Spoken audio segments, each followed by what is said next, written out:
내가 한 것이 아니요 오직 나와 함께 하신 하나님의 은혜로라. 아멘. 오늘 말씀의 제목은 하나님 앞에서의 겸손입니다. 우리 성도님들에게 묻고 싶습니다. 여러분은 겸손한 사람입니까? 아니면 교만한 사람입니까? 나는 당연히 겸손한 사람입니다 라고 말씀하실 겁니다. 그런데 오늘 본문을 묵상하고 나면 내가 정말 겸손한 사람일까 하는 질문을 던지실 것 같습니다. 여러분은 겸손이 무엇이라고 생각하십니까? 겸손은 국어사전에 따르면 남을 존중하고 자기를 내세우지 않는 태도가 있음이라고 나옵니다. 겸손하면 생각나는 말씀으로는 빌립보서 2장 3절에 아무 일이든지 다툼이나 허용으로 하지 말고 오직 겸손한 마음으로 각각 자기보다 남을 낮게 여기고 라는 말씀을 기억할 것입니다. 교회 안에서도 자기를 낮추고 상대방을 높이는 사람을 보면 저 사람은 참 겸손한 사람이야 라고 말합니다. 세상적인 겸손의 모습입니다. 많은 크리스찬들이 이렇게 살아가려고 노력하고 있죠. 저도 그렇게 알고 있었고 최대한 겸손한 모습으로 살아가려고 노력을 많이 했던 사람입니다. 그런데 오늘 챔버스 목사님은 겸손도 교만이 될 수 있다고 말합니다. 바로 영적인 교만을 말하는 것입니다. 오늘 묵상집 본문을 좀 같이 함께 봤으면 좋겠습니다.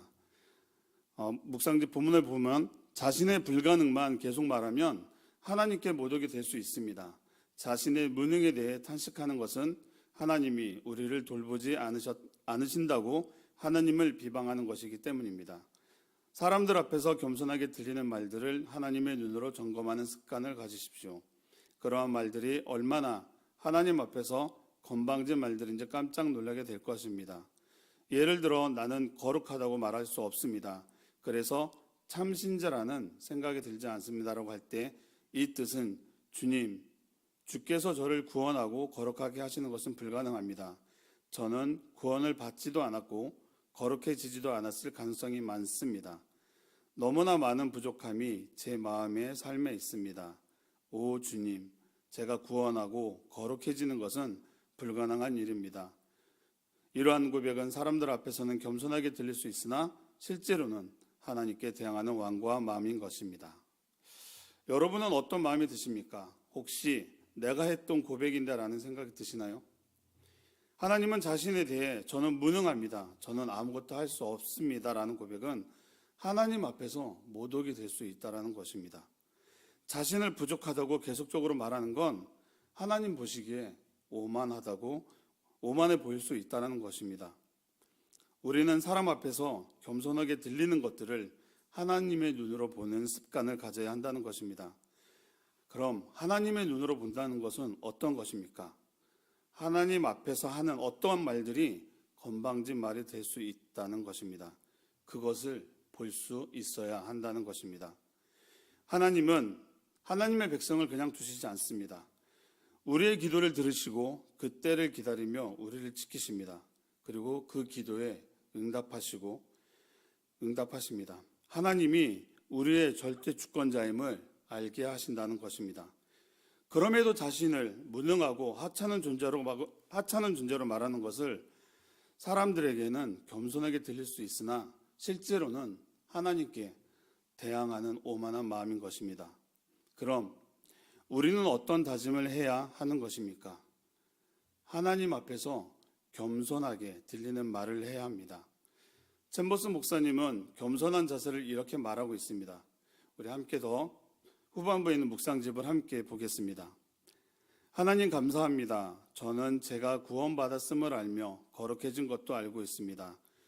이러한 고백은 하나님 앞에서 참으로 겸손한 자세입니다. 그 이유는 이러한 고백은 조금도 자신을 의지하지 않고 오직 주만이 신실하심을 인정하는 말이기 때문입니다. 당신이 말하는 것이 사람들에게 겸손하게 들릴지 그렇지 않을지에 대해 신경 쓰지 마십시오. 오직 언제나 하나님 앞에서 겸손하십시오. 주님만이 모든 것이 되게 하십시오. 가장 중요한 관계는 우리의 유일한 구속주요, 구세주이신 예수님과의 인격적인 관계입니다.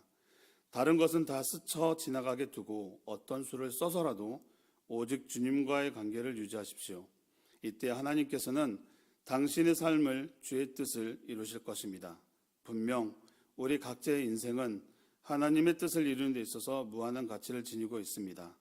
당신의 삶이 그러한 무한한 가치를 지닌 삶이 되게 하십시오. 챔버스 목사님은 겸손에 대해서 이렇게 말씀하고 있습니다.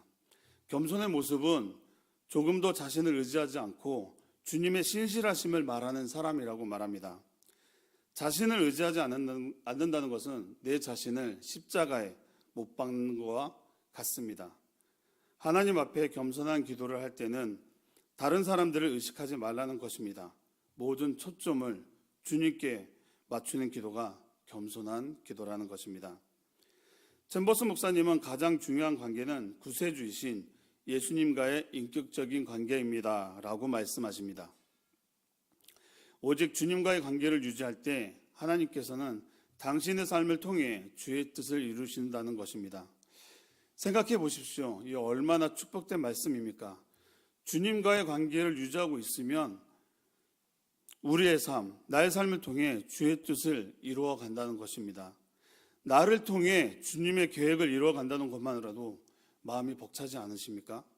아직도 내 자신이 무능하고 부족한 사람으로 느껴지시나요? 그래서 이러한 고백이 하나님 앞에서는 오만하다고 말씀하고 계신 것입니다. 오늘 본문 말씀 9절인 고린도전서에 나오는 사도 바울이 그런 삶, 하나님의 뜻을 이루는 데 있어서 무한한 가치의 삶을 살아가신 분입니다. 오늘 주제 말씀 고린도전서 15장 10절 말씀에서 사도 바울은 내가 나된 것은 하나님의 은혜로 된 것이니 내게 주신 그의 은혜가 헛되지 아니하여라고 고백을 합니다. 이 고백은 자신이 생각하기에 불가능한 일이 하나님의 은혜로 말미암아 이루어졌다는 놀라운 은혜에 대한 고백이 아닐 수 없습니다. 그리스도인을 박해하던 자신이 그리스도인이 된 것만으로도 기적 같은 일인데 사도로서 그리스도의 부활의 복음을 전하니 이 얼마나 놀라운 일입니까? 이것은 결코 바울의 자신의 노력이나 힘으로 될 수 없는 것이었습니다.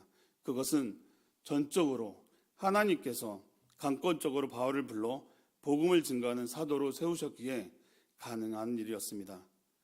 나의 나된 것은 이란 표현으로 모든 것이 하나님의 은혜로 된 것임을 강조하고 있습니다.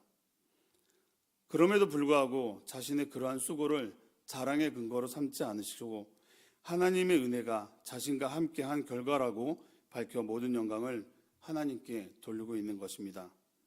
나의 나된 것이란 표현은 두 가지의 의미를 전하고 있습니다. 첫째는 자신을 죄인 중에 괴수라고 말하고 있습니다. 예수님을 만나기 전에는 부끄러운 존재였다고 말하고 있습니다. 자신이 변할 수 있었다는 건 하나님의 은혜였다고 고백하는 것입니다. 왜입니까? 바로 그것 때문에 그가 겸손하게 되었기 때문입니다. 두 번째로 사도 바울은 성도가 가장 잘나고 가장 온전한 자아를 성취하는 부분에서 가장 못난 부분까지 모든 것을 누가 결정한다는 것입니까? 바로 하나님의 은혜가 결정한다는 것입니다. 그렇습니다. 모든 것은 하나님의 은혜입니다. 잘 되는 것도 하나님의 은혜요, 못 되는 것도 하나님의 은혜입니다. 사업이 망하는 것도 은혜요, 성공하는 것도 은혜입니다. 우리는 누구의 통치 밑에 있는 것입니까? 은혜의 통치 아래에 있는 것입니다. 은혜의 다스림 속에 살아갑니다. 우리의 모든 삶 가운데에는 은혜가 역사합니다. 은혜가 역사하는 대로 우리는 이끌려 살아갑니다. 따라서 인생이 실패하면 실패하는 대로, 성공하면 성공하는 대로 하나님의 은혜가 있는 것입니다. 말씀 한 구절을 보겠습니다. 로마서 6장 14절 말씀에 죄가 너희를 주관치 못하리니 이는 너희가 법 아래 있지 않냐고 은혜 아래 있음이니라. 아멘. 오늘 묵상 본문으로 다시 돌아가 은혜를 받고 겸손의 삶으로 산다는 것은 무엇입니까? 첫째로 기도하며 하나님을 찾고 악한 길에서 떠나는 것을 말씀합니다. 하나님을 찾는 심령이 참으로 겸손해진 심령입니다. 두 번째로 하나님이 하신 말씀과 약속은 나 자신의 능력, 인격, 경력과 상관없이 성취될 수밖에 없음을 고백하는 것입니다. 세 번째로 내가 아무리 무능하고 무지해도 하나님의 약속은 그 자체가 능력임을 믿는 것입니다. 그리고 마지막 네 번째로 하나님의 은혜만을 구하는 것입니다. 내가 나 된 것은 하나님의 은혜로 된 것이니 내게 주신 그의 은혜가 헛되지 아니하여 나와 함께 하신 하나님의 은혜로라. 이 말씀을 통해 겸손의 근거가 바로 하나님의 은혜임을 자각한 심령이라는 것을 알 수 있습니다. 하나님의 은혜는 나의 무능함, 유능함, 무지함, 유식함, 그런 모든 것을 초월합니다. 나의 상태가 하나님의 은혜를 받게 하는 것이 아니라 하나님의 초월적인 은혜가 나의 상태를 결정한다는 것입니다. 말씀을 마무리하겠습니다. 우리가 이번 주일에 불렀던 찬양 중에 충만이란 찬양을 하였습니다. 그 후렴구를 보면 난 예수로 충만하네, 영원한 왕 내 안에 살아계시네 라는 가사가 있습니다. 그렇습니다. 우리는 예수로 충만할 때 나 자신이 낮아지고 겸손해질 수 있으며 하나님이 기뻐하시는 삶을 살 수 있는 것입니다. 오늘이 벌써 2022년 11월 마지막 날입니다. 달력도 이제 한 장 남아 있습니다. 우리 성도님들 열심히 잘 살아오셨습니다. 하나님의 말씀을 놓지 않고 주님의 십자가를 바라보며 좁은 길로 잘 걸어오셨습니다. 하지만 조금은 아쉬운 부분이 아직 있다면 남은 12월에 하나님과 더욱더 친밀한 관계를 가지시고 정말 우리 송구영신 예배 때는 올 한 해를 지켜주신 하나님의 은혜에 감사하는 우리 성도님들 되시기를 축복합니다. 기도하겠습니다. 하나님 감사합니다. 나를 낮추면 되는지 알았습니다. 나를 부족한 사람으로 얘기하면 겸손한지 알았습니다. 잘못된 낮춤은 교만인 것을 깨닫습니다. 오늘 말씀을 통해 하나님의 눈으로 볼 수 있는 우리가 되길 원합니다. 세상 사람들을 의식하지 않고 오직 주님만을 바라보며 살아가게 하옵소서. 하나님의 은혜 가운데 예수님으로 충만한 삶을 살아가는 저와 우리 성도님들 되시길 예수님의 이름으로 기도합니다. 아멘.